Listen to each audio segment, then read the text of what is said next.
don't know. Are you wearing socks or are these like skin colored? I'm wearing socks, but they're short. If you can get a close up here. You got the no shoes. I've got sort of the no socks, like you can you Very see chic. there? Hang on. Yeah. That's the shot we needed for today. There you go. See, I am wearing socks. I am wearing socks, but they're low socks, like, and they're black, so they blend in. Gonna have to throw the proverbial challenge flag on this one. Fantasy Football Happy Hour with Matthew Berry. Welcome to the Fantasy Football Happy Hour. That's right. Connor Rogers, Matthew Berry, Jake Croucher. Those ankles are reluctantly back on camera. I tell you something. The commenters love the ankles. They did. You got compliments. I got compliments. We've got some ankle fetish people. Like, what's the feet? Is there a there's a feet site. There's a feet site out there for people. Sorry, Bobby Moore, 49454. We just did one. I'll show my feet if I want to. It's a free country. Free the ankle. Isn't that the movement? I can lock it up. I can lock the ankle up. Or behind bars. Yes, seal it up. Seen again. The comments are rolling on YouTube. Colt W said, just paused Crocodile Dundee 3 to watch this. By the way, this is more entertaining. It's close. It's close. We did have there's a lot of ankle talk in Croc 3 as well. But no, there's some sort of, for people that are foot fetishists, maybe there's an ankle site out there too. I could earn some money. Interesting. Yeah, throw some pics up of my ankles. I think I have good ankles. I think America's spoken. Right. America loves the ankles. They're good. I have the ankles of a 30-year-old. Yeah, whole ankle community out there for you, Matthew. I don't know Yeah. why your ankles are so thin. Like, what's going on there? Like, where's the kind of girth? That's to where them? he's fit. Yeah. Right in I the don't get ankles. it. I don't get it. That's where he does all his exercises. I only work out my ankles. It's like George Costanza as a hand model. Yes. Yeah, that's Yeah, a tough a little situation. A little bit. Speaking of which, you just got it all going today. New haircut. Yeah. Look at, got a new haircut. Well, tomorrow night, football night in America for NBC and Peacock. I will be on the sideline in Philadelphia. Cowboys and Eagles kicking off the season. Of course, I'm a company man, and so I got to make myself look presentable for a national audience. Yeah. The two of you morons, I don't care. I'll have long hair for these two jamokes, but for America, I got to do what little I can with what very little God has given me to work with. Flash the ankle on FNI. Yeah, I might. See how that goes. I might do that. I might do that. I was part of my parlay. There you go. Yeah, exactly. Be very exciting for all of America. The fifth leg is the literal leg. It's the ankle. I like that. Yeah, you might have some kind of collab with DraftKings. They're gonna love that. Yeah, exactly. Full leg parlay and an ankle. Yes, you get a bonus on the extra ankle of the parlay. 100%. Not the leg. The crown is yours. The ankle is yours. Oh boy. There you go. Something to think about. Mr. King, just put it in the hopper. Just think about that right there. Will Garrettson in the comments release the Barry Barkers. So, there you go. Yeah, there it is. Release the Barry Barker. Yeah, they're loving it. Because my dogs are barking. A very certain section of the audience is loving it. Jay and I and most of the audience. Will's got my back. Love you, Will. Appreciate you, brother. Appreciate you. All right, quickly they forget you turned on all of them last week. All of them. But then I showed a little skin. That's all it takes. It's amazing. That's all it takes. Show a little skin, Maybe I'll wear a V-neck tomorrow. Yeah, well, little cleavage. It's all downhill from here for the show. We got bold predictions later, our boldest predictions of the fantasy season. But before we do any of that, the first edition of Keep It Open or Close It Out. Yeah. It's our start-sit segment of the week here at the Fantasy Football Happy Hour Bar. And we are going to, as you see, the quarterback rushing yards per game here, Matthew. We're going to kick things off with Drake Maye, who was very efficient in this category last year. Before we get to it, though, let's hear how Drake Maye's feeling on his first Week 1 start of his career. It's kind of like, back in the day playing basketball, kind of find a layup before you start shooting some threes. I think just whether it's a good run or, with the guys up front and the running backs or maybe easy completion. But other than that, I think it's just getting out there, and I think that's part of it. I think it's whether it's going to be kind of the jitters or going to be fired up. That's more of what it is, just to kind of calm that. And I think kind of use the guys around me as well. I think use the guys around me to kind of feel like, hey, if they're pumped up, I'm going to get a little pumped up. But, when I get out there, kind of be cool and calm and collected. Yeah. Very excited for Drake Maye's debut. Excited for him this year as well. By the way, he is the quarterback on live at noon on the Tube I had to change the name. Rebranded. Right? Yeah, I had to rebrand it. But we're live at noon on the Tube. We're 5 o'clock on the Cock, but it doesn't go the same way. So live at noon on the Tube. 5 o'clock on the Cock is pretty good though. Yeah, it's really live but we're not live at 5 on the Cock. We're just on the Cock. Delayed on the Cock. Delayed on the Cock at 5. Yeah, 12:05 and the show is beyond doomed. Disaster. I apologize to America. All right, so we were talking about Drake Maye, right? Yeah. Anyway, he's You my starting quarterback. him? He's my quarterback. I'm starting him this week. I'm starting him with bells on, with my ankles exposed. I'm very excited about Drake Maye this season, and specifically in this game at home against the Raiders, per our friends at Pro Football Focus. No team has a worse ranked secondary heading into 2025 than the Las Vegas Raiders. This game is on the road at New England. Last year, Raiders bottom 5 in terms of touchdown passes allowed. Drake Maye was good last year, actually, very quietly, right? He scored 17 or more fantasy points in 60% of his completed games. So he actually scored fairly high when he was able to play the whole game. And that was on a team that honestly didn't use him in the run game at all. He had really very little designed runs that were called, right? And he didn't have a ton of weapons. This year, we've the addition of Stephon Diggs, Travion Henderson out of the backfield, another year of Pop Douglas. We'll see what we get out of Kayshon Boutte and Kyle Williams. But I feel better about the weapons around him. I feel a lot better about the coaching around him. Second year in the league for Drake Maye, who, as you saw that graphic when we started this, Connor, gets you points with his legs as well. Top 5 among quarterbacks in rushing yards per game.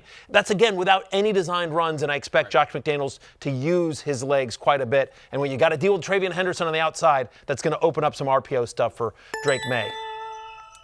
And it's great that Stephon Diggs is going to play in this game as well. It only helps as Valiant Vincent, Drake Maye to the moon this season. To the moon. So just as excited as you, Matthew. What about you, Jay? Yeah, I think one thing in this matchup in particular is that if you haven't been paying super close attention, you might think, Raiders, solid defense, Max Crosby, they were pretty good a couple years ago. They don't have any cornerbacks. No, Eric that's the big Stokes question. is their cornerback one. Yeah, the pass rush will be good. Pass rush will be good, so I think it's going to be boom or bust. There should be explosives. And Maye, again, just the seminal player who lends himself well to fantasy. His rush. Especially because, by the way, if he's getting pressure, then he has the wheels to turn and run and everything like that. So I'm definitely keeping it open. I think he's a borderline QB1 this week as well. Very excited about Drake Maye this season, but specifically this week. How about Isiah Pacheco? This is obviously the Brazil game against the Chargers right now. And Matthew, the Chiefs' backfield has been a little difficult to figure out this early in the season, especially since Pacheco didn't look like himself when he came back from injury last year. Yeah, it was tough. And this is the Brazil game on Friday night, so that adds another element of unknown to this as well. But listen, he had 5 touches in the preseason, got 51 yards. To me, just to the eye test, Connor, he looked that's the guy we remember from 2 years ago. I agree. The offseason was really, really needed for him. Yeah, and so think about last year. Prior to the leg injury, weeks 1 and 2, he scored at least 15 fantasy points in both those games. He averaged over 20 touches a game. He had a 16% target share. And then the other question you ask about Isiah Pacheco, okay, is he back? Yes, it looks like in the preseason he's back. Okay, who's his competition? Kareem Hunt. Kareem Hunt was it looked like he was running on fumes last year, Connor. And then you've got some of the other guys, some of the younger guys. I feel like Isiah Pacheco is going to get a big workload against a tough Chargers defense in Brazil. I think he's a high-end flex play this week. Right. But if I have Isiah Pacheco, I'm likely starting him. I don't know that you have better options in terms of teams a guy that you think will get in the end zone. As we've talked about, we think the Chiefs go scorched earth this year. Yeah, one of the biggest line moves in the NFL in Week 1. The Chiefs, who are hovering in -2 range, is now pushed into 3, pushing towards 3.5, which I think makes more sense. I think they are a tier above the Chargers as a team. And yeah, if you want to be in on the idea of Patrick Mahomes getting back to 2022 MVP Patrick Mahomes form, then I think by extension, you have to be in on just this offense scoring a lot of points, and Pacheco should benefit. I still think with the uncertainty, he's the only guy who's really got upside in the backfield, I think. Yeah, Brashard Smith is probably a little bit of ways away. I wouldn't expect him to have a real role just yet. Ezra Nelson in the comments, Isiah Pacheco cost me a championship last year. Close it out. What do you think of taking biases from a previous season into a following season? I get it. Fantasy football is an emotional game, 100%. right? And there's definitely players where you're like, that guy burned me, never again, or that guy will always have a place in my heart forever and ever. Doesn't matter what else he does in his career. So I get the emotional piece of it, Ezra. And listen, we play this game for fun. So if you're like, you know what, I'm done with Pacheco, I get it. But we have to look at it objectively. And so appreciate you saying I'm keeping it open, Ezra. We'll see how it all all plays out. But he's got kind of a snazzy dress there. He looks very sharp. He's got the glasses and the suit and the tie. Yeah. Kind of got a Clark Kent thing going in his profile picture. Like a young Matthew Berry. Like a young Matthew Berry. Right. Very. Yes. Yes. Ezra, let's see your ankles. Let's see your ankles. Oh, boy. Yeah, maybe not Ezra. Javonte Williams, our next running back on this list. Much different situation here, Matthew. The Eagles last year, they gave the second fewest fantasy points to running backs, and we just don't know if Javonte Williams is ever going to get back to pre-injury form, but Dallas looks like they're going to give him the chance, and volume-wise. Yeah, I mean, he's gotten, Jadon Blue is just coming off of, kind of a banged-up preseason here. You've got Miles Sanders as well. So I do think if you're betting on who's going to lead the Cowboys in touches in the backfield in Week 1, I think it's Javonte Williams. Here's the weird thing. I'm going to close it out for this week, but I actually think there might be value in Javonte Williams later in the season. Again, for people, like I have 2 drafts tonight. I know there are people still drafting tonight that are drafting this weekend as well. So I actually think that Javonte Williams, who's going way late in drafts, everyone just sort of hates Javonte Williams, which I kind of get. But I'm just saying, like, it's going to be a pretty good offense with a bad defense. They're going to be in scoring position often, and I do think that Javonte Williams will be the head of a bad running back. I like a late flyer on Jadon Blue, and once he gets up to speed, but there's probably some value in Javonte Williams early on, just not on Thursday night at Philadelphia. I'm closing it out on him. There's an implied team total of below 20 points. It's a bottom 5 on the slate. Like, I think the Eagles boat race them, Jay, in this particular game. He basically needs a ton of volume to be productive. We don't know. Dak hasn't really thrown to the running backs a ton in his career. That's what matters most here. Right, yeah. And so they just have such a good run defense, the Eagles do. And we expect, by the way, the Eagles to put up points on Dallas, so game script isn't looking to go in his favor either. To your point about volume, DraftKings has his rushing attempts set at 10.5, backed under, and his rushing yards 38.5, receiving yards 12.5. He's like a 30% chance of scoring a touchdown. It's not great. It's not the worst that you can do in your flex, but at the same time, like, this is a very difficult matchup. The Eagles were the second most efficient rushing defense in the NFL last year. I think that has a chance to sustain. They might not be second again, but they will be a good rushing defense. So, yeah, I don't think you want to part of Javonte Williams. Yeah, closing it out, he's going to be barely a top 40 running back for me this week. And I'll just say that, like, here in Week 1, where generally you don't have any bye issues, you should be more or less healthy, I just think you'd have to be pretty desperate in a pretty deep league to start Javonte Williams this week. Julio, I think you are. How soon will Jadon Blue have meaningful snaps? Julio, think you are one of the best screen names. We've talked to him before on the show. Viewer. Yeah, so Julio, good to see you. That's a question for you, Connor, in terms of Jadon Blue. Like, how pro-ready is he as a prospect? Obviously, a lot of explosiveness, but also a little bit banged up. Yeah, in a very niche role. It's kind of the combo we have with Woody Marks all the time. This is somebody you could see on the field as a pass-catching back and a good route tree. He's not a guy that's just catching dump-offs. He can run angle routes, wheel routes. He's explosive. But he's somebody, too, that's on the smaller side. He's been banged up this summer, like you said, where you're going to need an explosive play for him to be viable in your flex spot. So I think this is a real wait and see. I would imagine more so in that third down role in middle of October is when we're talking about him more. It's going to be bits and flashes for now. Yeah, and also the Cowboys offense can be really good and really explosive, and the running back not that involved. When Dak finished second in MVP 2 years ago, Tony Pollard had like a really down year by his standards and expectations. So I think the Cowboys looking explosive, it happens much more through the passing game. Yeah, so I think somewhere in the week 4 to 6 range, just to answer your question, Julio, is what we're expecting. But obviously, keep your eye on it. I do like him as an end-of-the-bench stash. Caleb Johnson, another running back, kind of with a similar projection. Listen, the Jets-Steelers, it's the lowest total of Week 1 right now. It's 38.5 is the over-under, and that's gone down. It was even a point higher than this a while ago. So not a lot of points expected in this game, Matthew, but more concerning to me with Caleb Johnson is the Steelers' usage or desired usage of Jaylen Warren and Kenneth Gainwell over him this summer. Caleb Johnson played behind both guys during the preseason. The initial depth chart, which we always didn't put a ton of stock in, but for whatever it's worth, the initial depth chart that the Steelers released for Week 1 has Caleb Johnson as the number 3 running back behind Warren and Gainwell. It's a tough matchup, as you mentioned, against the Jets. They led the 5th fewest yards to opposing running backs last year, low total here, and this is an Aaron Rodgers thing. Caleb Johnson is somebody that didn't come into the pros as somebody that you think is really great at pass protection. There's a real one-year starter and a great year, but he was the guy for that one big year and then left. Right, and just traditionally, it has been tough for a rookie running back to get on the field with Aaron Rodgers. Like, you have to earn trust with Aaron Rodgers, and so given how run-heavy they want to be and given the influence we expect Rodgers to have in that building, I can imagine it makes sense why he likes Warren and Gainwell, the two veteran running backs that have been in the league for a number of years, why he would like them over Caleb Johnson. I just don't know how so I'm closing it out just to be official here. I'm closing it out. He's also going to be like kind of a barely top 40 play for me this week. Maybe he falls in the end zone and you get lucky, but you're looking at a three-headed monster that he's on the wrong side of in a tough matchup here. You know, welcome to an Arthur Smith offense once again.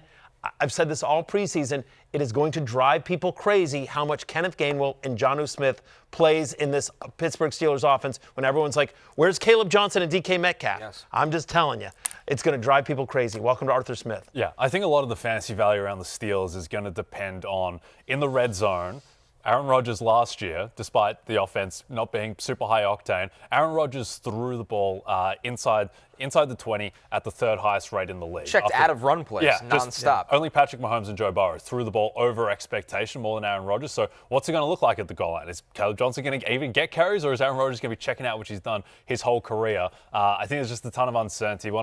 They just signed Jalen Warren to an Tony Pollard. He's the guy. By the way, they paid him real money too. Right. Like that's real running back like money. high praise for him after the extension. That's like in Tony Pollard range kind of money. They're talking about him as the featured back, and the usage for Gainwell and Johnson will wax and wane a bit. Jalen Warren set at 12.5 rushing attempts on DraftKings. I think he'll get 13 carries in this game. I think so as well. And Connor, I just want to ask you about just the Rodgers comment, checking out of plays at the goal line. How much of that last year with the Jets do you think was his connection with Javonte Adams, who just, they had such a mind meld, especially in close? How much of was that, or him padding the stats, or just the fact that he just didn't believe in the run game the way he did with Davante Adams? I guess pushing it forward, do you think that same scenario happens this year with DK Metcalf? I do. And Jonnu Smith? And I do think there was a Davante aspect to it, but he also checked out of runs and would throw to Xavier Gibson. So like, you're looking around and like, okay, he just wants to throw touchdowns at this point. And didn't trust the line to punch it in. So, yeah, I think it's something that will, in some capacity, continue. Jack Reacher said Arthur Smith doesn't look at KJ the way he looks at Jonnu Smith. No one looks at anyone the way Arthur Smith looks at Jonnu Smith. I love my wife. We've been together 17 years. I don't look at her the way that Arthur Smith looks at Jonnu Smith. Special connection. Yeah. For example, I was at your wedding. I saw how you looked at Kristen. You had love in your eyes. It's not the same. But not the same. No. We'll admit it. Not the same at all. Do you think that's the actual Jack Reacher? Yeah, I don't think so. We've had some names in the comment section that we're wondering. He's kind of a badass, that Jack Reacher. We're wondering if you're the real people. one. Yeah, well done. I don't think it is either, because he's like, he doesn't have a phone. That's the whole shtick. He doesn't have the phone. He doesn't have a wallet. Nothing. I recently watched Jack Reacher 2 for the first time. The movie? Yeah, not a great piece of cinema. Most sequels are a mistake. Yeah, but not terrible. I will say that it is of the Tom Cruise action roles. Sure. Jack Reacher is one of his more enjoyable ones. Like, I think Mission Impossible is up there. I think Mission Impossible is kind of the standard, but and Top Gun. Edge of Tomorrow, much better if we're calling that action. Edge of Tomorrow is a much better film than Jack Reacher 2, man. Yes, it is. But I'm just saying in terms of characters, I don't know. It's a great character. Jack Reacher's a great Blunt's catcher. Great film. I have to go back and watch that one again. That's the time travel one, right? They go back and forth, and Edge of Tomorrow, it's like a 93% on the tomato meter. Edge of Tomorrow. Yeah, it's a very good film. The second one? No, the first. Edge of Tomorrow. Edge of Tomorrow. I was going to say Jack Reacher 2. I'm going to set the over under at 40.5 for Jack Reacher 2. Yeah, that sounds right. Probably in the 30s. I will. You know what though? I will just say, in terms of movies, I have a soft spot for just sort of like awesome guy kicks ass throughout the movie. Yeah. Kind of like it's the Taken theory. It's the Taken. I love all the Taken movies. It's like 9 of them. All the John Wick movies. Right. Like, give me one guy, with a bunch of people coming out and just kicking ass for 2 hours. Sure. I'm in. And Jack Reacher is kind of like that. Yeah. I'm not sure it works with Tom Cruise being 5'7". It's a movie. The first one is good. I like the first Jack Reacher. Number 2, not so great. Well, don't watch the TV show, by the way. Like, have you watched the TV show, the Reacher TV show? It's It's of a similar ilk. Okay. I enjoy Should've it. been left, I enjoy it, but yes, it's just right. it's 3 seasons of him just kicking ass. Closing it out on Jack Reacher. All right. We move to wide receivers. I'm keeping it open. We on move to Jack wide Reacher. receivers. Terry McLaurin up next on our list. And the biggest question we have right now, how ready is Terry? He answered that with the media. Yeah, I'm definitely a competitor, so I want to try to get as many reps as I can. And obviously, there's a difference between being in shape, football shape, and then game shape. You know what I mean? Like, I've done a whole offseason, and you go into game one, you're like, whew, I'm winded. You know what I mean? And so that's just the process of football. But I've done everything that the training staff and the coaching staff have asked me to do since I've been here. I'm going to continue to do that, and there's a great plan in place for me to continue to ramp up so that there aren't any setbacks. There aren't any things that will hinder me from playing at a high level when it's time to say, set, go. For all the greatness last year, Terry McLaurin, pretty underwhelming numbers against the Giants in both games. He scored twice, but one was like there was that field goal game, like that ugly field goal game, and they didn't need to do much, and certainly not in the second game against the Giants as well. Look, in terms of their team totals over 25 points, it's top 5 on the slate here.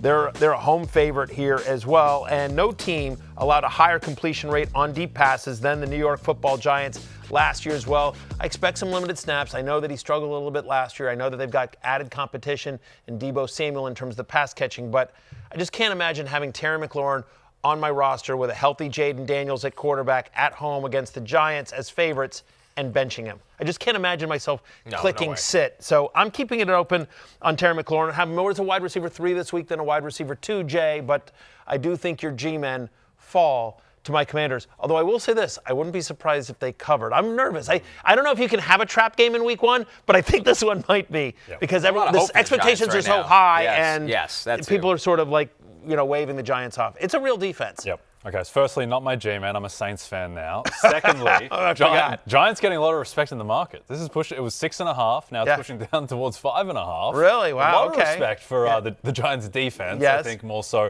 than the offense. But I think the Giants are going to lose a lot of games this year between 3 and 7 points. I would agree with that. Do. So I think that the Commanders will win, but I wouldn't be surprised if the Giants do cover. It's going to be interesting all season, Connor, with the Giants. Just the nature of their defense, where it's going to be very boom or bust. Because if Abdul Carter and Dexter Lawrence and Brian Burns, if they don't get home, then it's Deontay Banks Island, which is a resort that is open for many. So Terry all-inclusive. Maybe drinking mojitos on said island. Without a doubt. I think that pass rush is going to be very good, but that's the matchup they're going to try to isolate, Jay. So, for sure. We have a question in the comments here.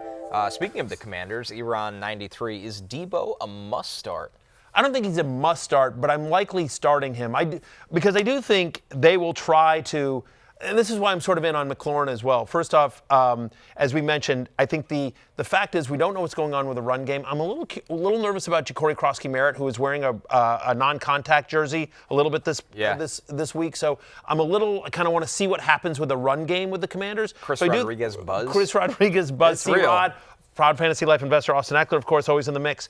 But my expectation here is that they're going to want to get the ball to Terry because of the holdout and everything like that. Jane Daniels want to hey, let's welcome back. Let's try to get him in the end zone. And same with Deebo. They're going to want to show off Deebo. So I think you'll see some jet sweeps. I think you'll see a lot of motion. And so I do think they try to, for different reasons, get the ball in those guys' hands. So must start is a little bit strong, but you'd have to have pretty strong options to keep Deebo on your bench. I think he has a nice game this week. Yeah, he's set at 47.5 receiving yards, and for Deebo, he can make that into something special. He's plus 200 to get into the end zone. I agree. I think they might go out of their way to do that. By the way, JCM is plus 330 to score a touchdown, which seems They don't think he's going to get enough touches then. He's Austin Eckler is half his price. Austin Eckler is, which I would have thought it might be. I want to see what happens when the practice report comes out today, and if JCM is on the injury report. But if he's not, I like that plus 330. Yeah. Our next wide receiver in a similar range as McLaurin, DJ Moore against the Vikings on Monday night. Quite a preseason, though, for DJ Moore. Targeted only 11% of his routes this preseason. Everybody's trying to figure out what this pass-catching room is going to look like, Matthew.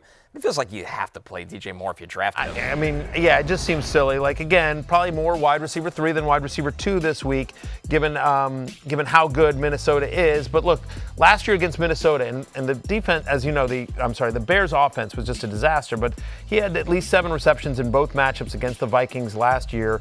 No team allowed more fantasy points to opposing opposing wide receivers than the Minnesota Vikings last year. So the question with the Vikings, same thing as you just mentioned with the Giants. If the Vikings can get home in that defensive line, then okay. But as we've talked about, no team in the NFL improved their offensive line more this offseason than the Chicago Bears. I do think Kaleb Williams will have time to get open. And if he's got time, DJ Moore is going to get open. Right. He just is. And so I do think DJ Moore is a worthy start here. The game's in Chicago as well. It'll be interesting to see what J.J. McCarthy is like on the road at Chicago. That's a really tough place to play for anyone, but especially a rookie quarterback. He's not a rookie, but you know what I mean. No, it essentially is. Essentially, yeah. You know what I mean. This feels like the overreaction game of the week, right? Where if Kaleb Williams and the Bears come out on fire, everyone's like, this is the time for the Bears. Yeah. If McCarthy struggles or if McCarthy plays well, the Vikings are going to win over 12 games. It's going to. There's going to be a lot of takes from this game. Yeah, it's 1 week. I remind everyone, think back to, I think it was 2020, Aaron Rodgers gets blown out by the Saints, 40-6 or whatever, goes on and wins MVP, and the Packers are the 1 seed. One game can be very distracting. But I do think... a year ago, the Saints were 2-0 and going to the Super Bowl. Oh, yeah. My Saints, I remember it clearly. Of course. They blew out the Panthers, and then they went on the road and blew out what we thought at the time was a really good Dallas defense. And we were all like, oh, my Clint Kubiak, coach of the year, coordinator of the year, and Saints are going to the Super Bowl. Who dat? And then, we were a year early. This year is the Super Bowl year for the Saints. I do Evans or DJ Moore, says the Lamb Warrior. Evans there. Evans. You probably don't have to think too long about that one. It's Mike Evans. Yep, particularly with Chris Godwin missing. I do think in terms of the Vikings defense, which, statistically was one of the 2-3 best in the NFL last year, the two guys who really solved it were Sean McVay and Ben Johnson. The Lions had great success against them. Now, it was the Lions offense. They had success against everyone, but just in terms of his ability to scheme against Flores, he was bringing in extra blocking to disrupt Flores' exotic packages and everything. So I think as well this Vikings defense, which I think will be fine, but a lot of guys on the wrong side of the aging curve don't really have cornerbacks, which is an issue. So it's going to be a lot of smoke and mirrors and Flores genius, and Ben Johnson has found a way to blow away that smoke. I could be dead wrong on this, but my take on the preseason usage, especially for Rome Odunze, was more about Ben Johnson saying hey, I got this guy that we use a very first-round draft pick. Let me get him going. I'm not worried about DJ Moore. Right. DJ Moore is pound for pound one of the best wide receivers in the NFL, period. He's going to be fine. I ain't worried about him. Let me just try to get Williams to Odunze going as a connection. But now that we get to the regular season, he's DJ Moore. Stop it. You know what I mean? Right. And maybe we get more looks for Odunze, and we'll see what happens with Colston Loveland and how Cole Kmet figures in. But I guess I'm not worried. They haven't given me a real reason to worry about DJ Moore yet. Just there's too long of a track record of him being successful with quarterbacks that are a lot worse than Kaleb Williams. Yeah, I think with DJ Moore as well, we forget, he's one of the most underrated players in the NFL. Yes. 2 years ago, he had almost 1,400 receiving yards, like Justin Fields at quarterback.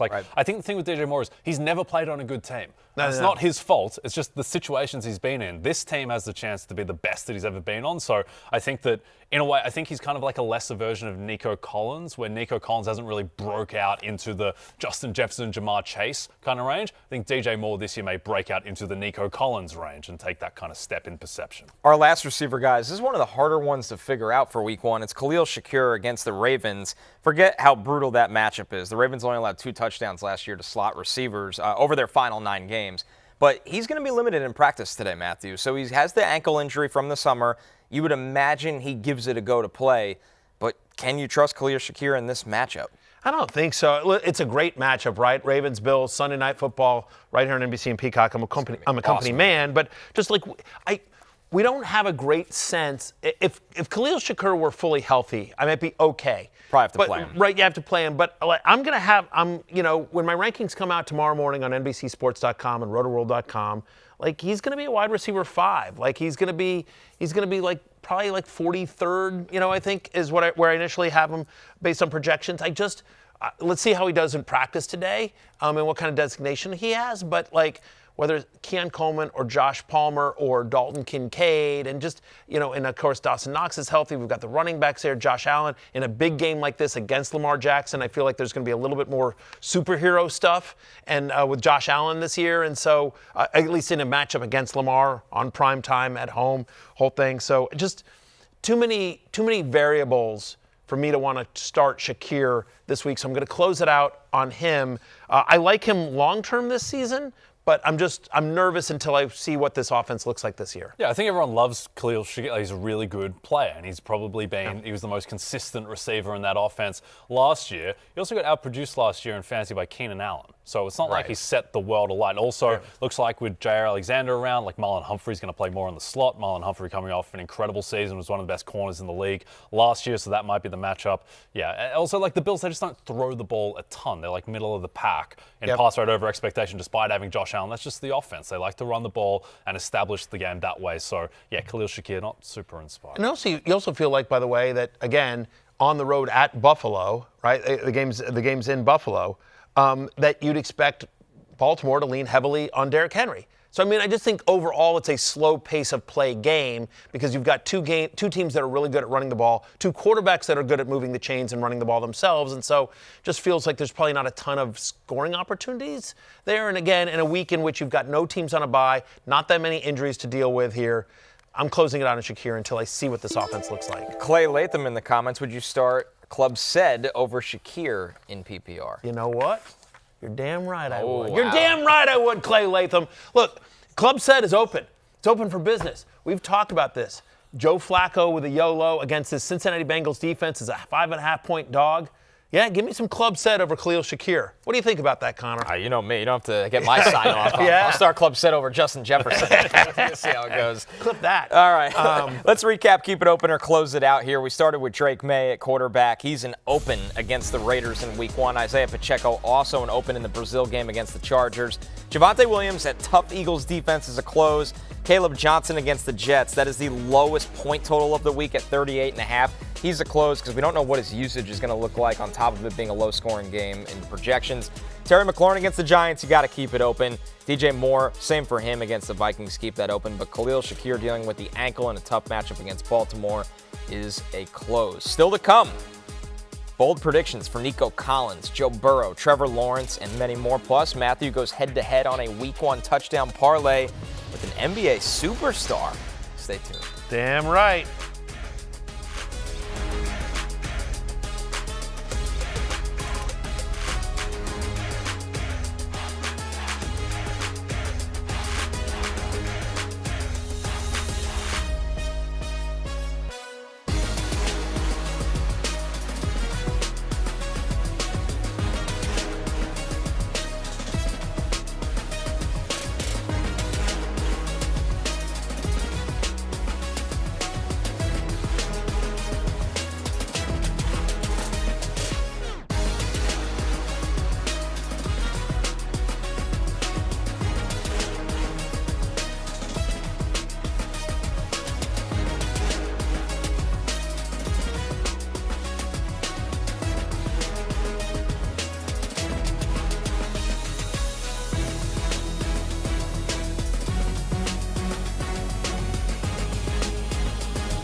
Well, I'm looking at my list right here, Matthew. My number one pick for Week 1, Malik Neighbors. My number one pick, I'm going Christian McCaffrey. My second pick, and I know unfortunately going against my beloved Browns, I'm going with Jamar Chase. Yeah. Guy is a flat-out stud. Looking at a big game from Jamar Chase, but in a losing effort, though. I'm going with King Henry. Oh, All man. right, LeBron, Did I just snipe you?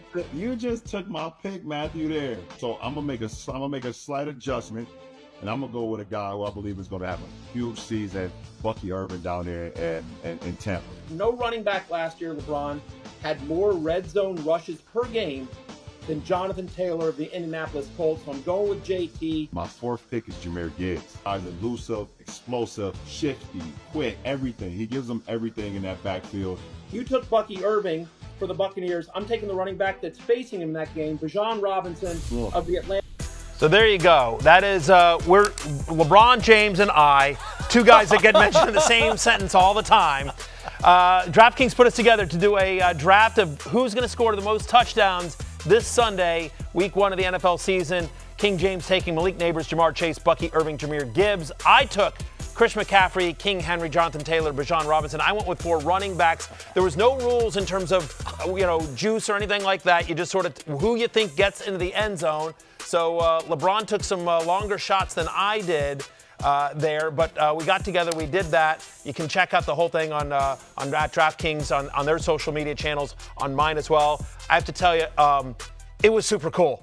It was super cool. And so we did it over the holiday weekend because that was when schedules aligned and everything like that. So I'm on a Zoom call, and my family were on vacation over the Labor Day weekend. And so, we're at this resort where the only place where I could do this was my hotel room. So I'm like, all right, and my daughters are there, and I'm like, all right, Beth, girls, you got to get out and everything like that. LeBron's coming. LeBron, well, no, but in all seriousness, as we were setting up, he was there and he popped on a little bit early. And he was just like, hey, Matthew, these are your daughters. And so my daughters are there and they're like, LeBron, can you say hi? And they're asking him to say hi to their friends and everything. And of course they're recording. And he's great. I don't know if you've ever had a chance to meet him. I've gotten the main contract to him all the time. All the time, do you guys?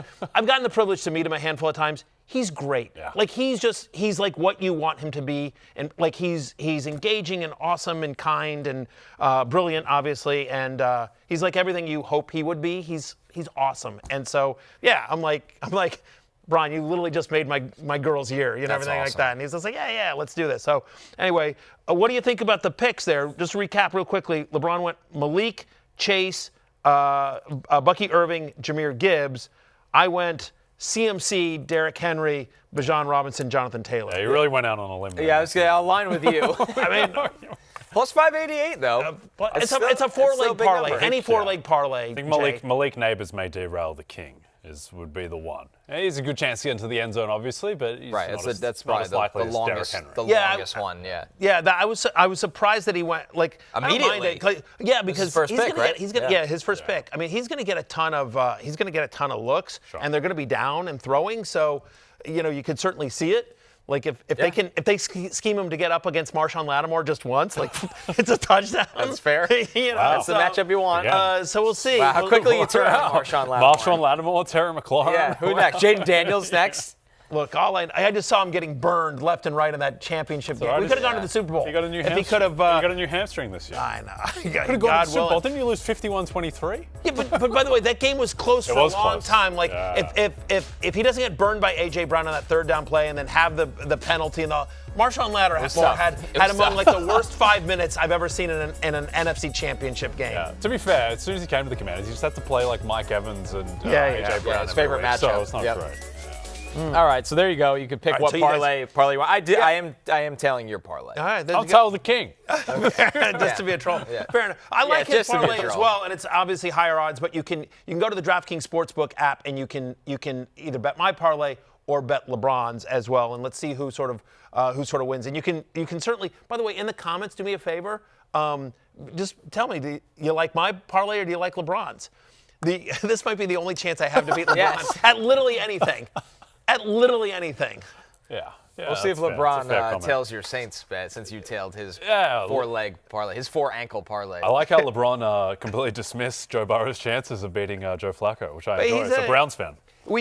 There's a whole interview that we did, and we talked sort of NFL preview, and you'll see some of it again. You'll see it on DraftKings social channels and mine, whatever. And I think we'll play some clips over the course of the week here as well. But last year, this is public. So last year, his sleeper team was the Commanders, which obviously, come off a 4-win season, great call by him. And this year, he's publicly said his sleeper team is the Browns. So I asked him about that. Obviously, he is from Ohio, and I asked him how much a homerism is this, and he talked about why he likes the Browns. And so does that include Shador? No, it's more about the defense and that he thinks he thinks the defense is really good and that the offense will be competent enough to get them by. And he acknowledges that it's a very tough division, but he's a believer in Stefanski and he's a believer in the defense. Let's get into our 10 bold predictions, Matthew, and I know you want to kick this one off with a quarterback.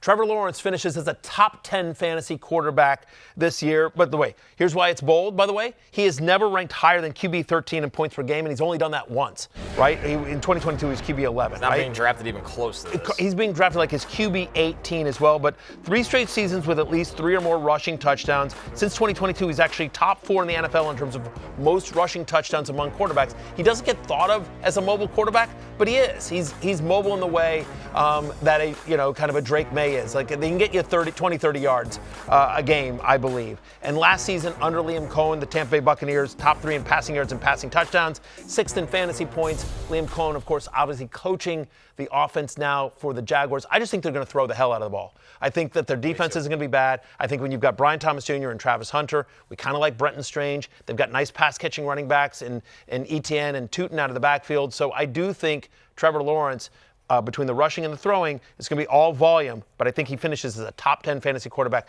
That is my first bold prediction. What about you, Jay? I like it. Okay, I'm going to go even bolder. I'm going to say that A.J. Brown outscores Saquon Barkley in total fantasy points this year. And the reason why this is bold is that Saquon Barkley outscored him by 140 points last year. So there's a lot of ground to make up. But I think there's a few factors there. One, A.J. Brown missed a month of the season, so it's not really a fair reflection. 2, they ran the ball at a rate that just is not going to be replicated because Saquon Barkley is a human being. He's not going to touch the ball almost 500 times again this year, we presume. And then I think we just forget how good A.J. Brown is. Like, I think A.J. Brown is one of the 5 most talented receivers in football. He was coming off before last year 2 years in a row with Jalen Hurts, where he was basically 1,500 receiving yards and 9 touchdowns. I think he's less of an injury risk than Saquon just because he's not a running back. And I think that they will throw the ball this year more.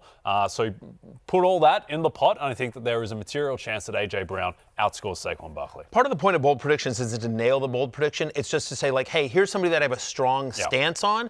And so I agree with you that A.J. Brown is being undervalued in drafts and just people are forgetting how good he is. So I like the call. 140 points is a lot to gain, but I like the idea that, yes, we're in on A.J. Brown in a big way this year. Right, trying to show a pathway of why a player can outperform expectations. And for me, I'm going to start with the rookie in Elic Ayomanor on the Titans right now. He's being taken as the 87th wide receiver in fantasy, a.k.a. left for dead. Yeah. I think he finishes as a top 50 wide receiver this year and establishes himself as the number 2 in Tennessee, which that might not look pretty or exciting right now, but there's a world where fast forward to a year from now, we're excited about Cam Ward and Calvin Ridley as the number 1 and an established number 2 wide receiver in Elic Ayomanor who can catch a couple touchdowns this year. I thought the Titans getting him in the 4th round was an absolute steal. He's listed as a starter on the depth chart, which can not always mean the most, but I think for him, the kind of camp he had, it means a lot. I think he has a really good rookie season compared to expectations. He's been one of the hottest pickups over the last week as well, and I like the call. He doesn't have a ton of for a team that's going to throw a lot. He doesn't have a lot of target competition outside of Ridley, right? You've got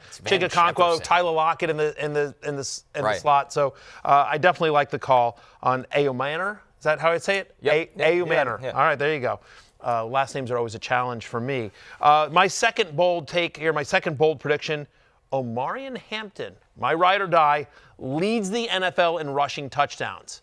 Look, obviously, like, he's plus 4,500 on DraftKings to lead the league in rushing touchdowns. So obviously the market thinks that's very bold. But again, like, the Chargers, they want to run them when they get in close. They were top 6 in the NFL last year in terms of most running back carries inside the 5-yard line. And that was with, like, J.K. Dobbins and a mishmash of running backs, not a first-round draft pick in Omarion Hampton, who is just an absolute hammer. By the way, Chargers were top 12 in running back rushing touchdowns last year as well. So if they all go to Omarion Hampton with a little bit of luck, give me Omarion Hampton to lead the NFL in rushing touchdowns this year. Very bold, obviously. You see it right there. McCaffrey's at plus 2,000, Hampton's at plus 4,500. Indeed. No, I like it. I like going bold and truly riding with the ride or die.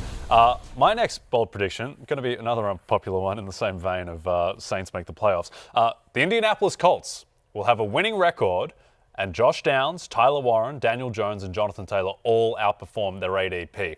I'm old enough, Matthew, to remember when Shane Steichen was Tyler Goodson's fingertips away from winning the division 2 years ago with Gardner Minshew as his quarterback. I think the Anthony Richardson, Daniel Jones decision, I think it's less about specifically the quarterbacks and more just it's Shane Steichen betting on himself and betting that Daniel Jones is going to execute his system better than Anthony Richardson can. It's not a commentary on their talent levels. And I believe in Shane Steichen. I'll bet on Shane Steichen. I think that this defense is going to be better as well with Lou Anarumo in there, who I think is a bit of a scapegoat in Cincy. Everyone loved Lou Anarumo until last year when he had no talented players outside Trey Hendrickson on their defense, or at least a dearth of talent. So I think that the defense is going to be better. I think the offense with Daniel Jones behind a solid offensive line with a lot of weapons, one of the 5 best running backs in football. I think that the Colts against a pretty easy schedule, they get to 9-8. I think all those guys are going to outperform their ADP. Yeah, look, we've already talked about Tyler Warren and Josh Downs quite a bit. Not hard for Daniel Jones to outperform his ADP because he's not being drafted at all. 28 or 27 or whatever. All he has to do is run a little bit. Like, as long as he keeps the job. Like, if you knew for a fact that Daniel Jones was starting every single game, like, he's a very viable QB3. Like, Steichen's good. Yes, that's the thing you should feel most promising about is that Steichen is a good play caller. Yeah, and he's going to get Jones on the move and use his legs as well. I mean, Jones has a top 10 fantasy quarterback season on his resume, and then Jonathan Taylor, he might be the toughest one to outperform ADP, but he's a little bit stay healthy. Yeah, but he's got to stay healthy and a little bit of touchdown luck, and he's right there. I mean, he's also had #1 running back in fantasy season on his resume, Connor. Excellence of Flexecution says he's taking LeBron's parlay, but Matthew's ankles. I like that. So divvying up the pie a little bit, the excellence of Flexecution. I like Flexecution as It's a good username. It's a good username. Very good username. Yeah. Guys, my next bold prediction here, DeAndre Swift finishes as a top 12 running back, despite being drafted as RB25. What do we always say on this show? If I've seen you do it once before, there's hope you could do it again. Sure. In 2021, he was RB8. Yeah. And it's not like he's fallen off a cliff. He's been since then RB15, 24, 21. I think he's a value no matter what at cost. But I like Kyle Monangai a lot, but he's the guy in this Bears offense. It's DeAndre Swift. So we've seen what Ben Johnson has done with Jahmyr Gibbs and David Montgomery. I think Swift is going to catch more passes this year, and I think he's going to score more touchdowns, and that's his pathway for a top 12 finish. When I did my 10 listed 10 column, which is up now on NBCSports.com and Roto.com, I'm a company man. He was on my unsexy players list. Like no one's getting mad when DeAndre Swift gets drafted. But again, he's a guy like James Conner that's just going to outproduce. He's going to get a lot of work in a good offense with a good offensive line. And so I like the call here.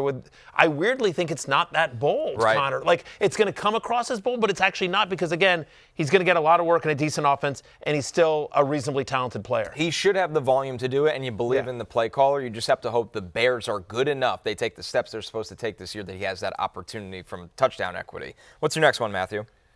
Nico Collins finishes the #1 wide receiver in fantasy football. He's never been higher than wide receiver 7 on a points per game basis. Obviously, injuries have also hurt him as well. But in games where he's played at least 60% of the snaps, where he's had basically, a normal full-time role, over the last 2 years, he's averaging 18.9 fantasy points per game. He's second in yards per target and third in fantasy points per target. So in an offense that we expect to throw a little bit more this year, and with even less target competition, no Tank Nell, no Stephon Diggs, he's got 2 rookies and Christian Kirk. Like, on an offense that I think Stroud will be better this year, I think they're going to be throwing more. And if he can stay healthy and put it all together, again, I talked about it. He was my runner-up for ride or die. Nico Collins is somebody that is as good as CeeDee Lamb, is as good as Justin Jefferson. He's just not talked about that way. I do believe he is an alpha wide receiver 1 in this league. I agree, and there's variance there because, one, you get a new offensive coordinator, you have lack of options at running back to take the ball out of C.J. Stroud's hands. And the best thing with Nico is that he has so much room to just play more. He just play more snaps. Right. He plays less than 70% of the snaps. Like, get him up to 80% of the snaps if he can handle it, and then all of a sudden there's just massive production. He's a beast. There's absolutely a world where he is the top receiver. He stay healthy and just dominate the target share, and he's somebody that he catches the ball even when he's covered. I love Nico Collins. Yep. Yeah. Okay, my next prediction.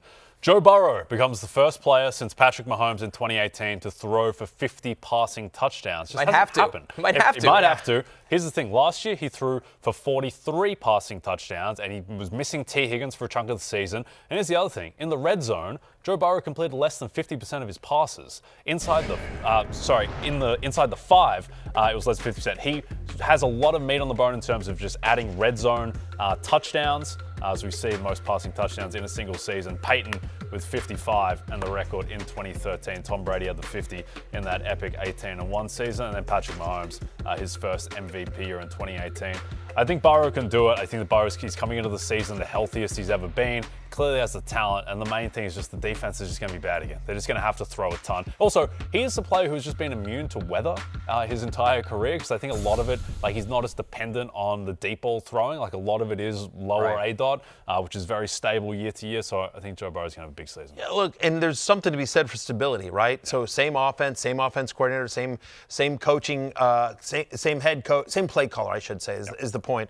Zach Taylor there, Higgins and Chase are both in as well. Gesicki is back as well. So like all the weapons he's had, it's just another season. And I'm also encouraged by the fact that he actually played some of the preseason. He is traditionally, and the Bengals traditionally have started slow the last couple of years. And so I think that was one of the reasons why Burrow played in the preseason this year, Connor, was to try to get him some reps so they don't start slow again. And he's one of the most talented quarterbacks in the NFL, and they are going to have to throw it. That week 1 loss to New England last year sunk them. Basically, when you look at how they didn't make the playoffs because of it. I butchered the stat before, so get it right. Joe Burrow had a 48% completion rate on passes inside the 5. Lamar Jackson and Josh Allen are up around 80%. So just like that turning in itself can lead to more. Say it goes to 65%, and that's a huge jump. My last player prediction, guys, and then we will pick Super Bowl champions.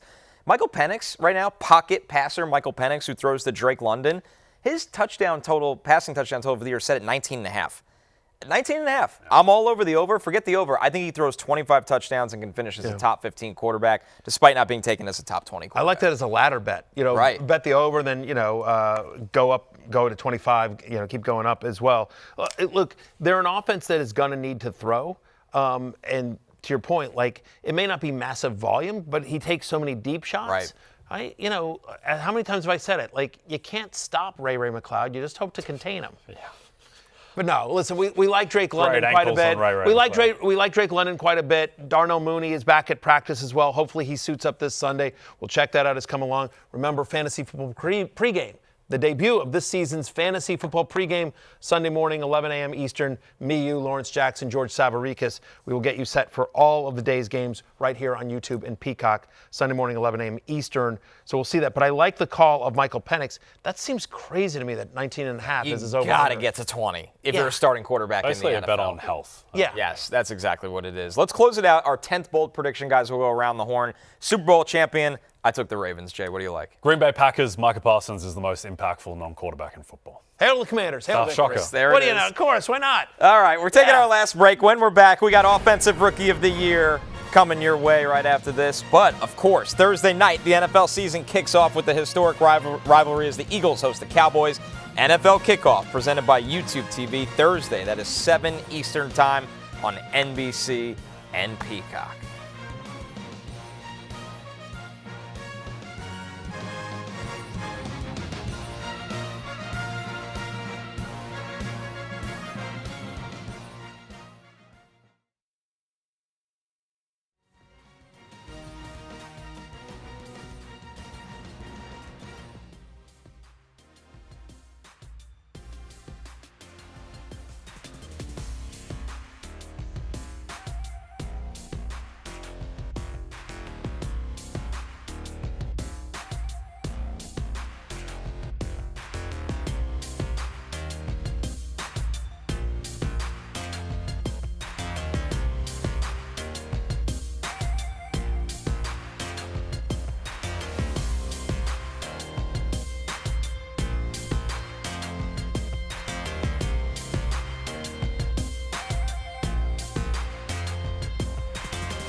DraftKings is the official daily fantasy partner of the NFL, and right now, all Pick 6 customers can play free for a share of DraftKings' biggest bag ever. Hit all 6 picks for your cut of $1 million or more. Just download the Pick 6 app and use promo code FFHH when you sign up. Ride the upside with Pick 6.